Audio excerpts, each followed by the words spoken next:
चलिए प्रश्न को पढ़ते हैं। प्रश्न में दिया है धरती पर नाइट्रोजन का सबसे बड़ा भंडार है। तो इस प्रश्न की मुख्य अवधारणा है,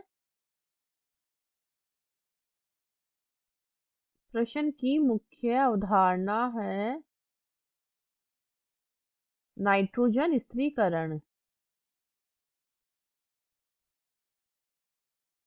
नाइट्रोजन स्थिरीकरण में क्या होता है, इसमें जो वायुमंडलीय नाइट्रोजन होता है उसको नाइट्रोजिनेज एंजाइम की सहायता से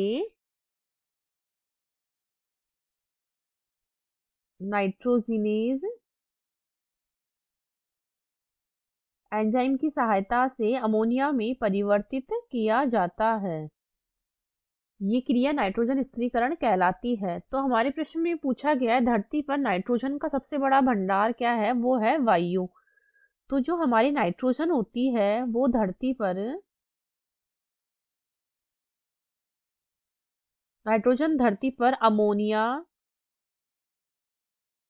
नाइट्रेट,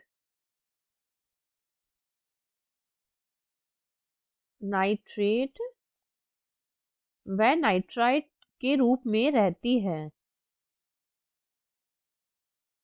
नाइट्राइट के रूप में रहती है। और वातावरण में जो नाइट्रोजन है, वातावरण में हमारे जो नाइट्रोजन की मात्रा है वो सबसे ज्यादा होती है।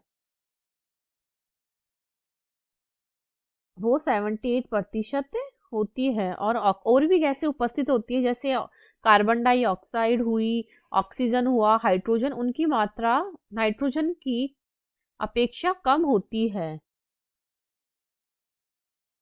नाइट्रोजन गैस, और ये क्या करती है, नाइट्रोजन हमारे पादपों के विकास के लिए बहुत आवश्यक होती है। तो हमारे प्रश्न में इसका भंडार ही पूछा है, जो कि वायु होता है। मृदा होती है, लेकिन मृदा में ये बहुत कम मात्रा में इसकी जो मात्रा है वो कम होती है। मृदा में नाइट्रोजन की